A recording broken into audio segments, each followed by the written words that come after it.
Real Stories Tapes True Crime is your new true crime podcast fix. In our first season, we'll explore suspicious deaths at a California hospital and a skydiver landing dead on a suburban driveway with a bag containing guns, drugs, and night vision goggles. To join our investigation, search and subscribe to Real Stories Tapes True Crime on Apple Podcasts, Spotify, or wherever you find your podcasts.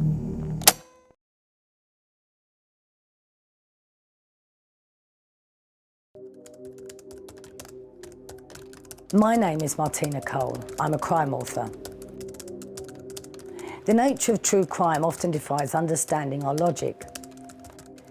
And in my opinion, the most difficult perpetrators of crime to work out are the women that murder time and time again.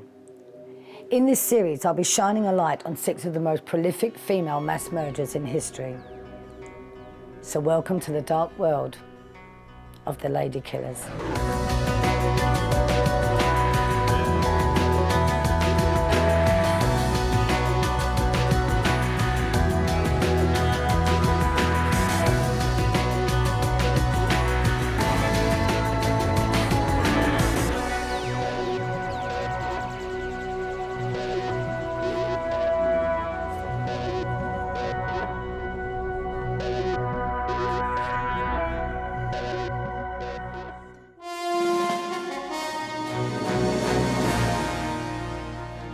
The former nurse Beverly Allitt begins a sentence without end tonight for murdering 4 children in her care and for injuring 9 others. She was given life 13 times over and was told there was no real chance of her ever being free again. This is the story of Ladykiller nurse Beverly Allitt. In 1991, she murdered 4 children and attempted to murder at least another 9. These incidents took place over 61 days at the little cottage hospital she worked at in Grantham in Lincolnshire. In 1993, Allitt was sentenced to 13 life sentences for her crimes. She is currently serving her time at a secure hospital rather than a prison.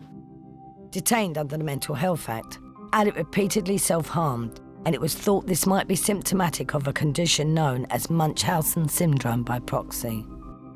Beverly Allitt's killing spree began when she was a 23-year-old nurse.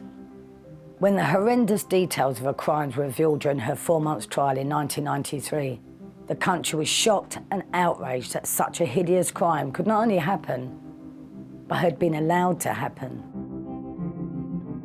When she was arrested, it was complete shock and disbelief. I just could not believe how could ever a nurse working with me had carried out all those heinous crimes. She utilised a system at the time which didn't have sufficient checks and measurements. We'd seen a picture of a young woman that manipulated people around her, boyfriends, friends, other nurses. But the one central thing was that here was somebody that needed to be the centre of attention. She had actually targeted and highlighted the children that she was supposed to be caring. And she had the respect of the families. She was undermining their confidence and their loyalty to her. I think she's an absolutely evil person. I don't think healthcare professionals become killers. I think killers can become healthcare professionals who use the situation to actually target victims or carry out whatever their own fantasies or ideas were. We have never ever heard a nurse ever killing or harming any child in United Kingdom till then. These crimes are almost impossible to conceive. A nurse killing the children she is supposed to care for. The newspapers quickly dubbed Allitt the Angel of Death. The term Angel of Death, it wasn't something that had been mentioned a lot. It wasn't a term I was aware of before the Beverly Allitt case. We've certainly heard it many times since then. Angel of Death is a term that many prefer in the criminology trade for doctors and nurses and perhaps a few other hospital-type employees who kill patients, one after the other, usually by poisoning But the angel part is because she posed, if you like, as a nurse and did it from the position of a responsible medical person who's supposed to be looking after these children. So instead of an angel of mercy, she was an angel of death. She appeared to have a relatively normal background, one of 4 children to Richard and Lillian Allitt, who lived in Corby Glen, just outside Grantham in Lincolnshire. Corby Glen is like any other rural town, really. Before the early 90s, it was known as, Margaret Thatcher's home. She'd only just finished being Prime Minister a couple of years before, if you like. It could be any village, anywhere in rural England. Very quiet. People certainly not used to this kind of media attention. So what was it that set this seemingly unremarkable girl on a murderous path? As a child, there were signs that something wasn't quite right with Beverly. She had a habit of making up stories and of lying to people. She made frequent visits to her GP for various illnesses and was often seen sporting injuries. What made her change from a normal child to a child killer? I think in the specific case of Beverly Allitt, we can almost certainly suppose that she did have some illness, no matter how minor or serious, which received attention. And from that day on, I think she would slowly but surely start to manufacture illnesses to maintain that level of attention. Beverly Allitt. There were incidents where, as a schoolgirl, she'd gone to visit the doctor and she came out with bandages and slings.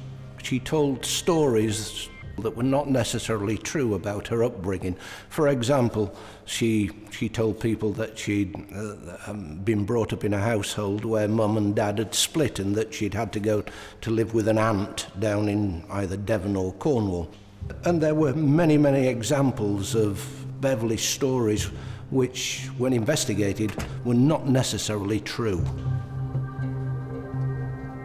In her last 2 years at school, Allitt studied child development and started to take an interest in nursing.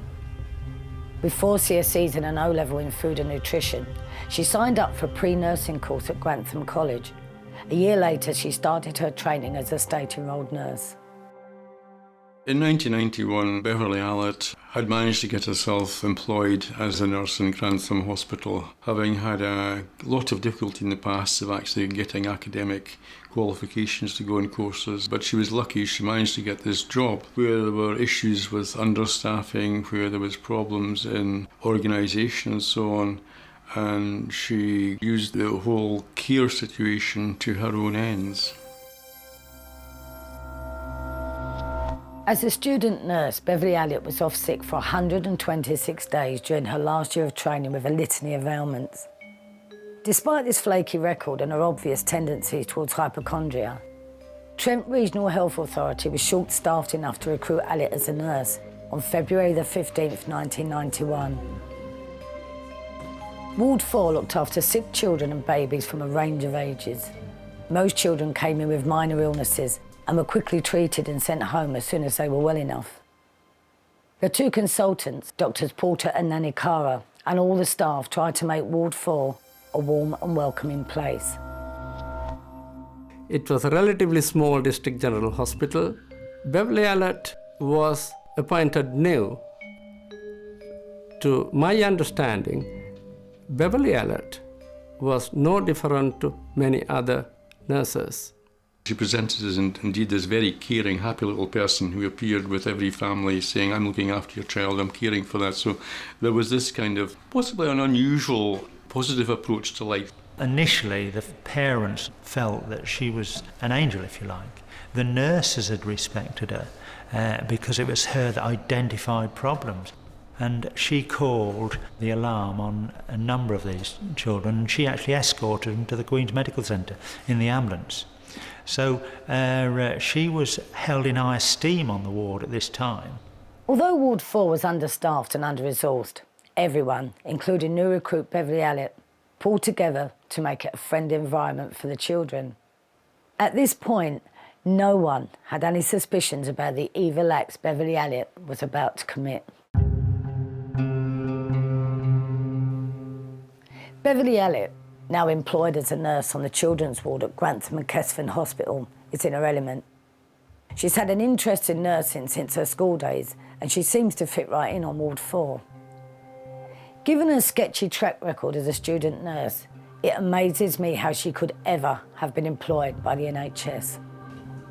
In February 1991, just 1 week after Beverly Allitt started on Ward 4, strange things started to happen. Money was being stolen from the nurses' bags, and a key to the insulin fridge went missing. But more importantly, some of the children were experiencing near-fatal collapses, heart attacks, breathing difficulties, organ failures. And some of the children started dying.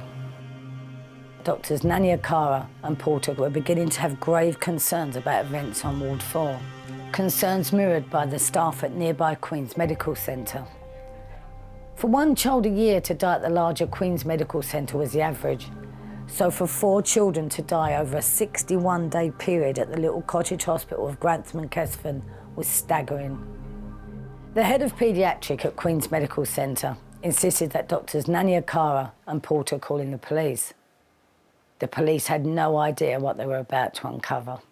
So I went to the hospital and I saw Dr. Nanyakara, Dr. Porter and Mrs. O'Nions, and I then had revealed to me aspects of a number of incidents which had occurred with young children at the hospital over a period of weeks. On the last day of April of 1991, I was finishing another murder inquiry and I received a call from a detective sergeant at Grantham, who in turn had been contacted by the hospital authorities. That suggested that there may be some difficulties on the children's ward at Grantham Hospital. It wasn't known whether the responsibility lay with staff or with parents or with support staff. So on Friday the 3rd of May I went to a meeting in the administrator's office at Grantham Hospital. There were representatives of the Regional Health Authority, there were press officers for the Health Authority, there were police press officers, myself, 2 paediatricians who worked on the children's ward, Dr. Porter and Dr. Nanyakara. At that meeting, Dr. Porter presented a case that suggested that perhaps 12, 13 or maybe even 14 children had suffered multiple collapses, and he felt that it was at the hand of somebody that wished harm to children.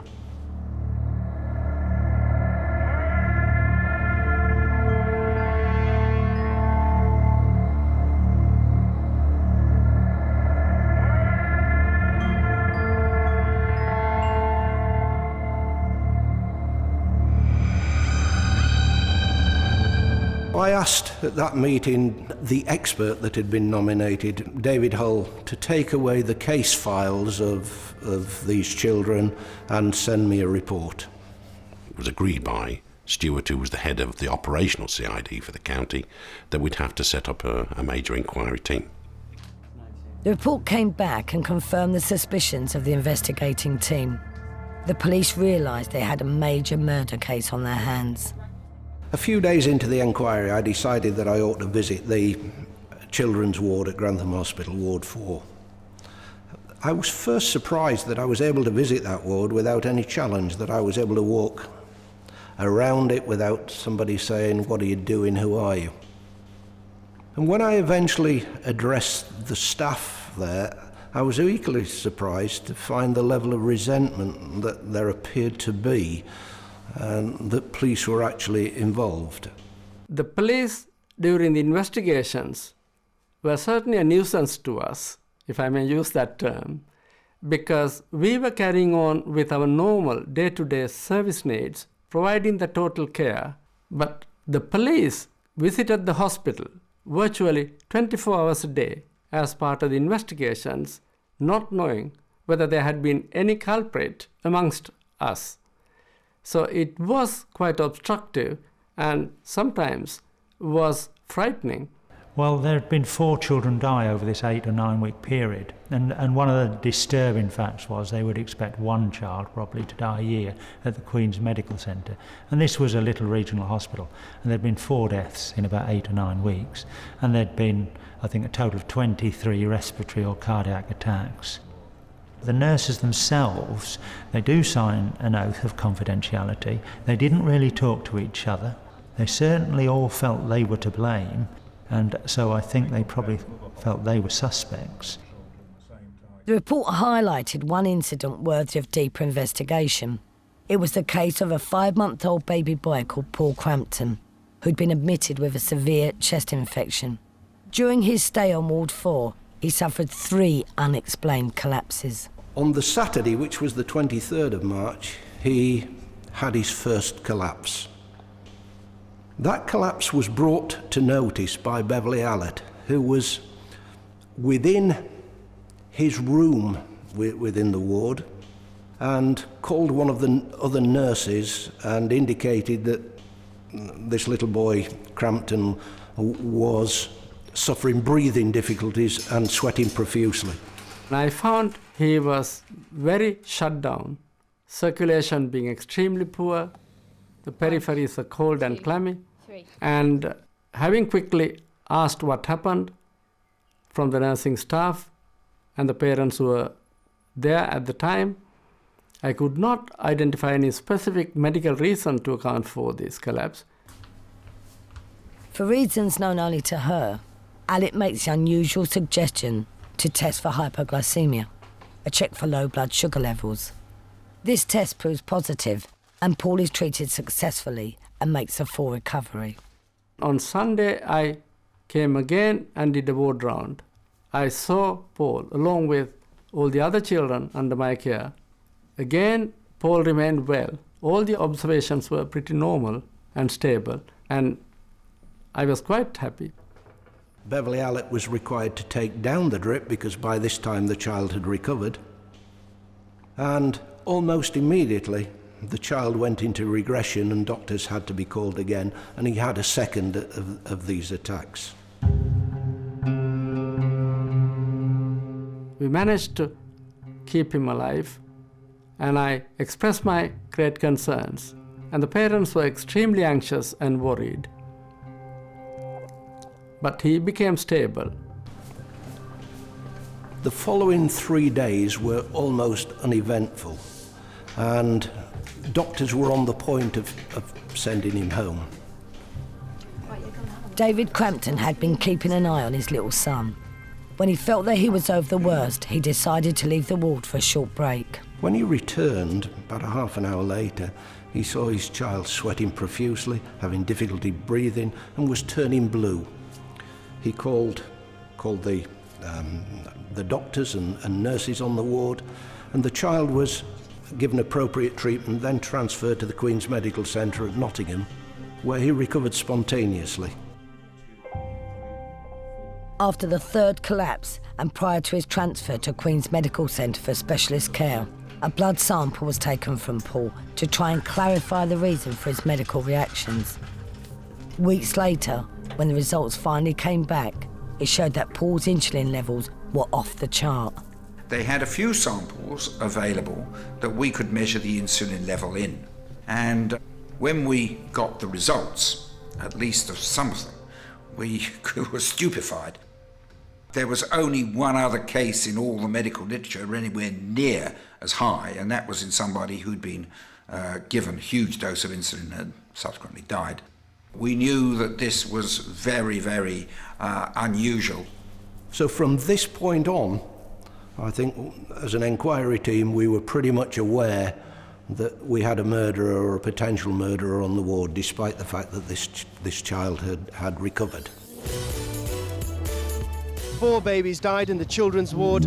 8 others suffered cardiac or respiratory attacks. A nurse has been on extended leave as a result of police discovered abnormally high levels of the drug insulin in several children. We first heard about events on Ward 4 shortly after the police had been called in. It was clear there was a lot of police activity going on at the hospital, but nobody was saying exactly what was happening. But there was a lot of rumours starting. Clearly, the police were talking to so many people. There was the staff at the hospital, there was the parents concerned, there was other people who were at the hospital on the nights in question. They were knocking on doors. People could see something was going on, but we weren't quite clear what. There are certain aspects of the case that have been investigated already which lead me to believe that some of the incidents at the hospital are suspicious. The most parents whose children, some of them were harmed and some of them died under my care, were very anxious, angry, worried, as to what happened. At first, the parents weren't even themselves told exactly what was happening. They knew there was an investigation at the hospital. They didn't realise that there was more than one child being investigated. Rightly so, the police were being very careful. The police themselves weren't exactly sure what they were facing at the time, certainly no motive for any of the killings or the harming that had gone on there. Well, I was shocked, very shocked, and I just felt numb. I just couldn't believe that such a thing could happen. I mean, I put my child in the safest place possible at the time. And then I heard that happened. I just couldn't take it in at first. And eventually, somebody, whether it was in the police or the hospital, did leak that a nurse was being investigated and that children may well be involved. And that really then, it just exploded. The police now know they have a serial killer on Ward 4, but they have absolutely no idea who it might be. It could be a member of the medical staff, the public, other hospital workers. It could be almost anyone. In an attempt to narrow down the field of suspects, a surveillance camera is set up at the entrance of Ward 4. I extended the enquiry to cover all of the children that had been referred. There was something like 24 or 25 collapses involving 12 or 13 children. And we decided that we would chart these and chart who was on duty. One of the constables was tasked with putting the instance on with the patients down the side and then the nurses along the top. It became apparent during that Miss Allitt stood out as being either a person who had tended to the child before an incident occurred or had found the child as the incident happened.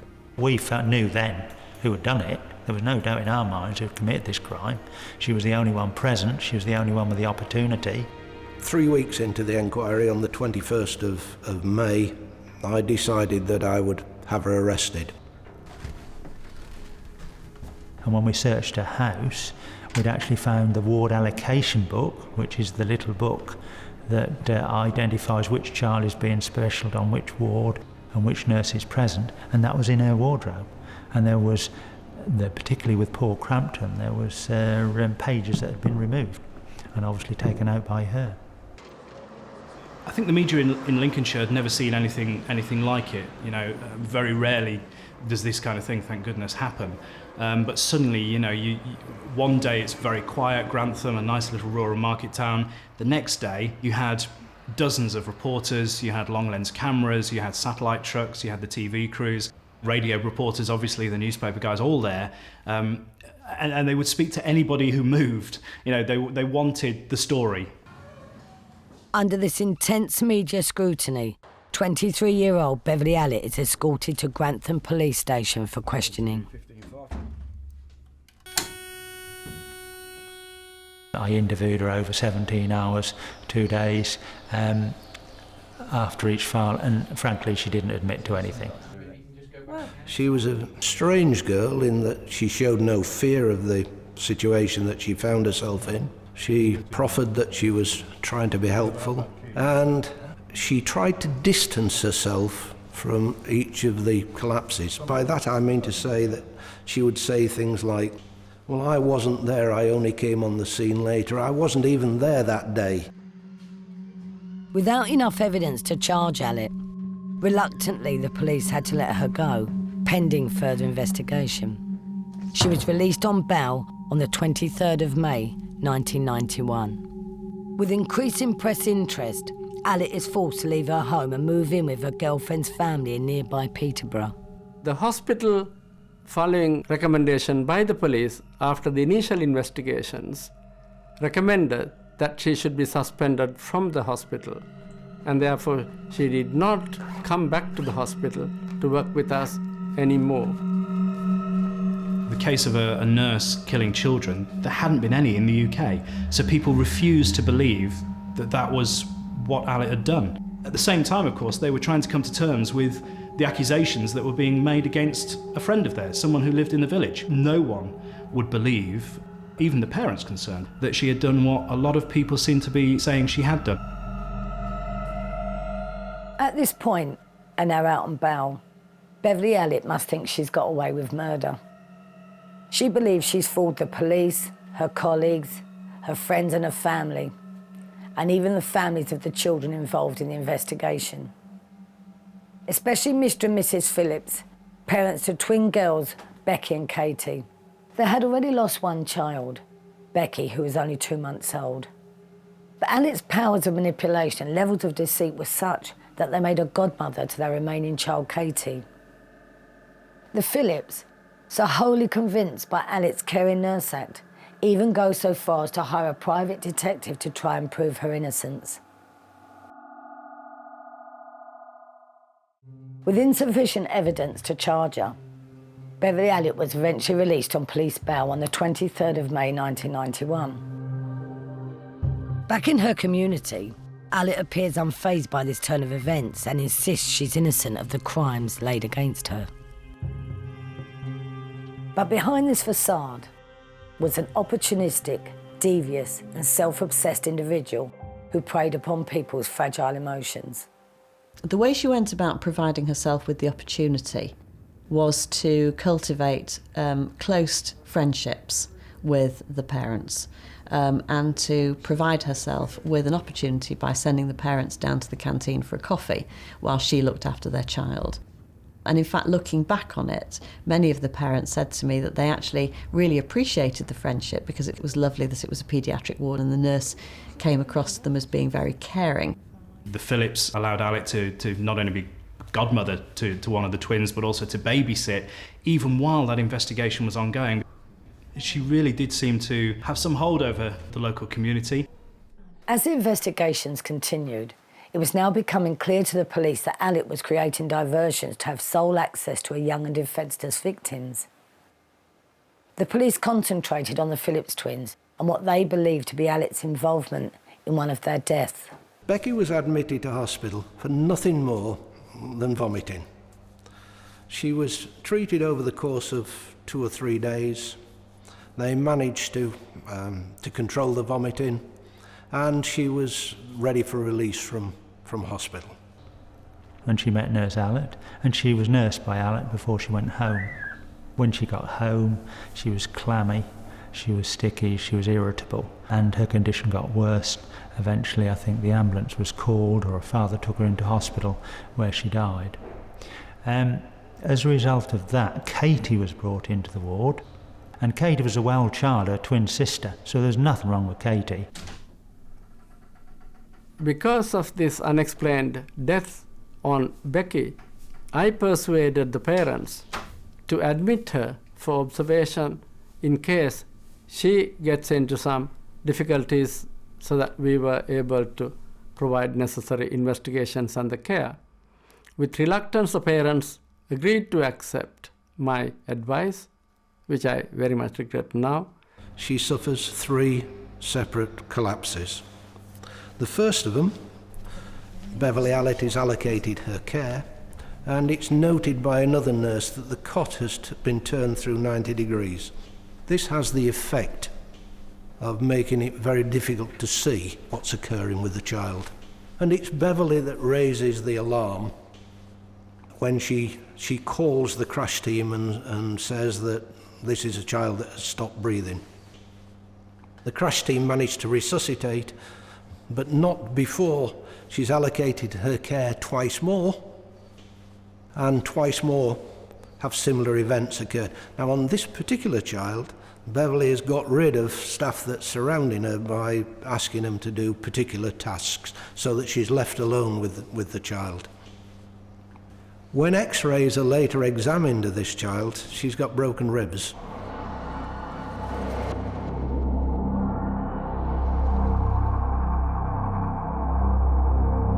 Inevitably, details of the Allitt case were being picked up by the press.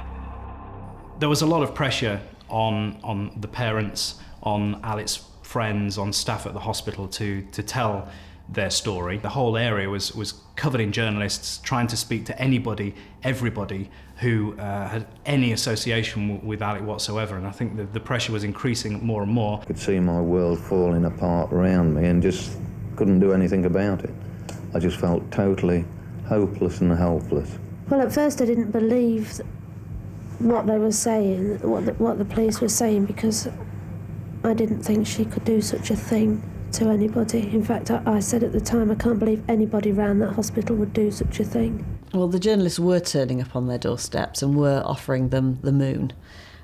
Because, of course, it was a completely novel thing, a healthcare practitioner harming people, and particularly young children. It's now 2 months since her first arrest, and Beverly Allitt is still hiding out with her girlfriend's family in Peterborough.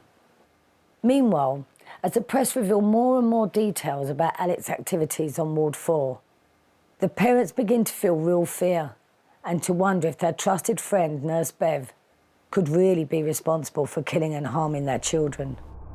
What that woman's done is unbelievable. It's too horrific. Really is.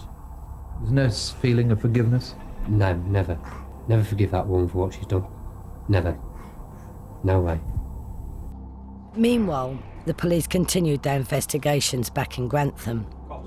It was taking a long time to collect all the evidence. Allitt hadn't just used one method to murder and injure her victims. She'd used a variety of approaches. Then, at the beginning of July 1991, the police finally had a breakthrough. I visited the city hospital at Nottingham. There was a freezer, chest freezer, that was absolutely full of these little pops. I actually recovered blood from 9 of the 13 children that had been attacked. Now, once I'd got those samples and got them back, obviously, to the police station, number one, the superintendent didn't know if we had the resources to have all those samples examined. The second thing was, what did we examine them for? Insulin was used in 2 children. There had been injection of air and possible toxic substances, suffocation. It's only circumstantial evidence. There was no eyewitness account.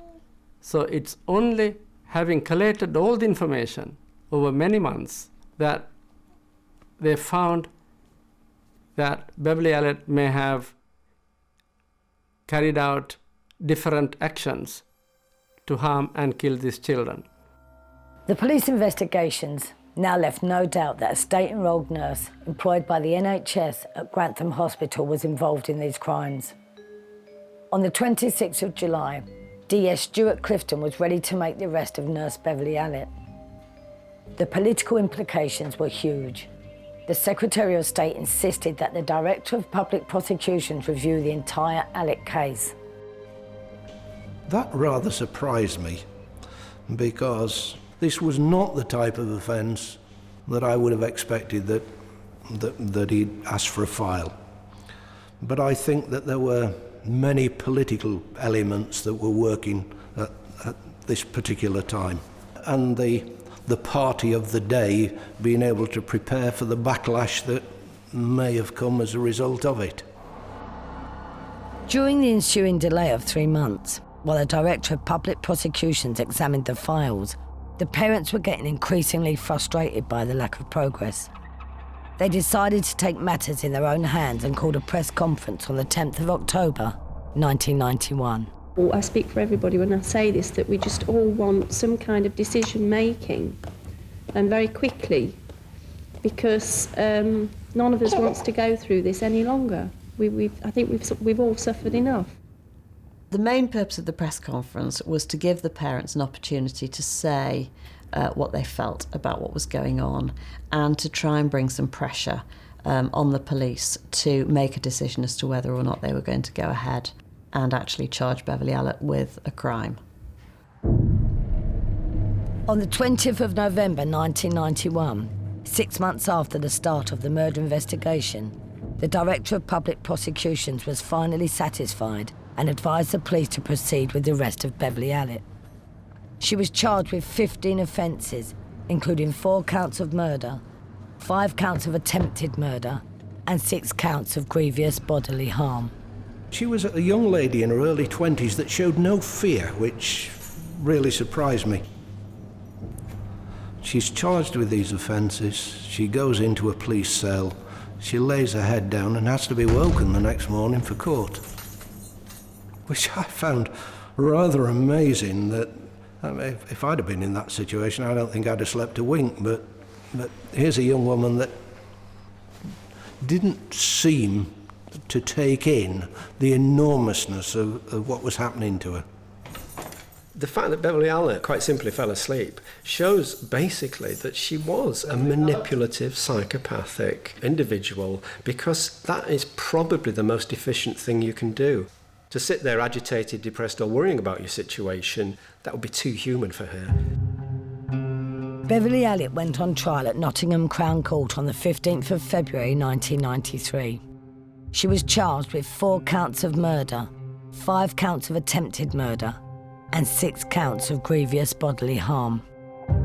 It was almost with relief, I think, that we're finally coming to the presentation of the evidence and for a jury to make a decision. It was only after she was charged that crowds did start appearing outside the court, and that then, you know, there was the usual scenes of people jeering as the prison van was arriving, was departing. People began to realise there is more to this story than meets the eye. It was then, really, that, not necessarily a witch hunt, but certainly that people started feeling frustrated and angry towards her. During the trial, journalists started to delve into Allitt's background. It seemed she regularly feigned illness as a child, constantly seeking a doctor's attention. As a student nurse, she was absent from her training course for over 100 days. It seems that Allitt and sickness went hand in hand, and this pattern continued even during her trial. There were huge gaps when she didn't appear, and we were not party, or I was not party to why she didn't appear. But we heard through leaks from the prison service that she was ill, and I've no doubt that this was yet just another one of Beverly Allitt's foibles, and she was ill because she wanted to be ill. She would probably try to stay out of the courtroom almost 100% of the time. The fact they actually got her there under those circumstances was probably something of a miracle. And I don't think it was a case of she wanted attention of that type. She wanted positive attention. She wanted to be seen as a victim, a poorly, sickly person who's been wrongly accused in prison. That is the role she wanted to portray, not a guilty person in the dock. As the trial went on, there was little doubt that Allitt had committed the crimes. But the evidence presented was purely circumstantial. There were no eyewitnesses, no fingerprints. And as the survivors were so young, they were unable to speak for themselves. The investigating officers started to have concerns. The difficulty was, obviously, we had no positive information on individual children. She was never seen with a syringe in her hand. She was never seen holding somebody's nose. I was obviously anxious during the trial. It had taken 9 months of my working life. And I was convinced in my own mind that we had prepared a good case against Beverly Allitt. So I was fairly confident that we'd put a case together, but one can never be sure with juries just how they're going to react. The police were nervous, but with no hard evidence, everything was circumstantial. There was no smoking gun. It had taken 9 months of intense investigation to bring Allitt to trial. The decision now lay in the hands of 12 members of the public to decide on Beverly Allitt's guilt or innocence. The jury were out for 6 days, poring over the minute details of the case. And what a dilemma for them. There were no eyewitness accounts, no background information on Allitt's past behaviour. They were hearing about crimes no one ever thought possible, and all these accusations about a nurse, someone entrusted with the care of our children. Finally, on the 17th of May 1993, the jury returned with a majority verdict. Although 2 counts of attempted murder were rejected, Beverly Allitt was found guilty of grievous bodily harm and attempted murder to Henry Chan, Christopher Peasgood, Patrick Elstone, Katie Phillips, Michael Davidson, Christopher King, Bradley Gibson, Paul Crampton, and Kaylee Desmond. And Beverly Allitt was found guilty of 4 murders: Timothy Hardwick, Becky Phillips, Liam Taylor, and Claire Peck.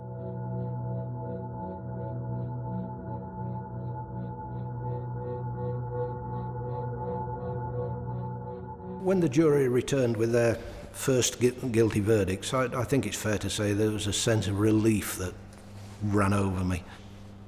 And the parents felt the same. There were tears in the gallery from parents, and you can't live with that situation for 13 weeks as we'd done during the trial and it not affect you. Allitt was sent to Holloway Prison to await sentencing. After a series of self-harming incidents where she repeatedly cut herself, she was transferred to Rampton Secure Hospital. During this time, she displayed even more disturbed behaviour. Details of her condition were revealed to the sentencing judge, where it was suggested that she suffered from a mental condition known as Munchausen syndrome by proxy. Well, Munchausen syndrome is a syndrome where people look to gain sympathy by causing themselves injury, sometimes fictitious injury. To move that on a stage, Munchausen syndrome by proxy is where one causes injury to somebody else, where you then get sympathy as the carer. Beverly Allitt was seen to be a good nurse, was seen to be someone who should never be rejected as a nurse because she is, really there for the child. To be seen to be someone who cares deeply about these children, runs around with this child in her arms as some kind of merciful angel that will save this child. And she also, gets the opportunity to be somewhat above some of the other professionals, some of the doctors, because she kind of knows what's going on better than they do, because she caused it. There is, I think, a current school of thought that says that there is no such thing, but certainly this was the school of thought at the time that Beverly Allitt appeared in 1993. The diagnosis Munchausen by proxy has come into disrepute. One of the reasons for that is that the old term Munchausen by proxy allowed one to think that everybody knew what you meant, when in fact the people using the term may well have been describing different things. Also, one of the concerns about the diagnosis was when an individual was suspected of various crimes against the victim, perhaps a child, that the emphasis seemed to be more on what was in the mind of the perpetrator rather than clarifying what had happened to the child, the victim. Although much was made of Munchausen syndrome by proxy at the time, this condition had no bearing on the judge's decision. On the 27th of May, 1993, Allitt was brought before Justice Latham at Nottingham Crown Court for sentencing. She received 13 concurrent terms of life imprisonment for murder, attempted murder, and grievous bodily harm. She was told she would serve a minimum of 30 years. But concerns had been raised as to where that sentence should be served. If she goes to hospital, she's getting what she wants. She ought to be sent to prison and made to stay there. If she wants to kill herself, then let her get on with it. Due to her history of self-harming, the Secretary of State decided that under the Mental Health Act, Allitt would serve her time in Rampton Secure Hospital.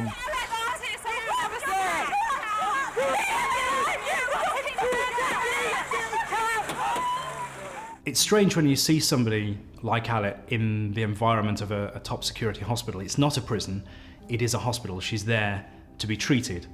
And what's strange, and I think what's been difficult perhaps for some of the parents has been the fact that it is quite a soft life.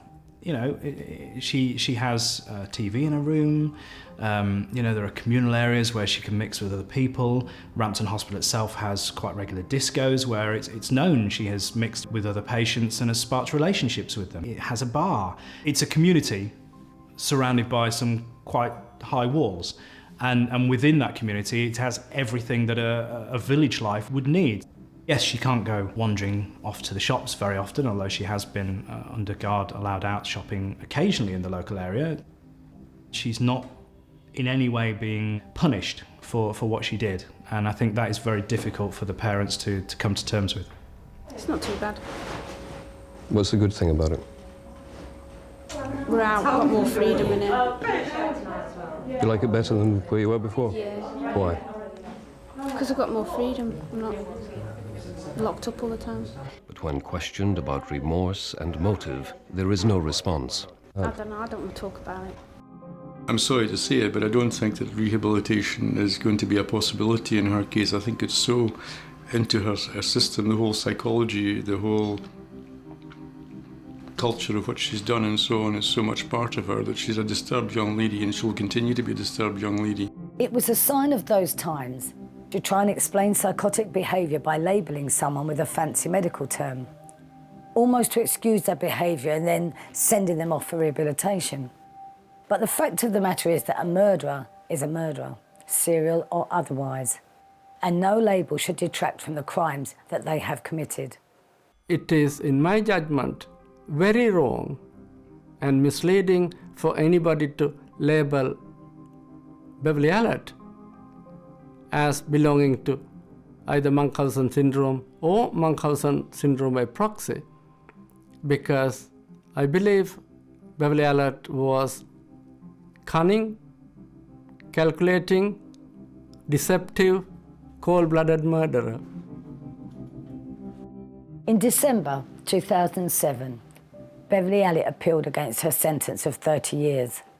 The judge, however, said he found an element of sadism in her conduct and her offending.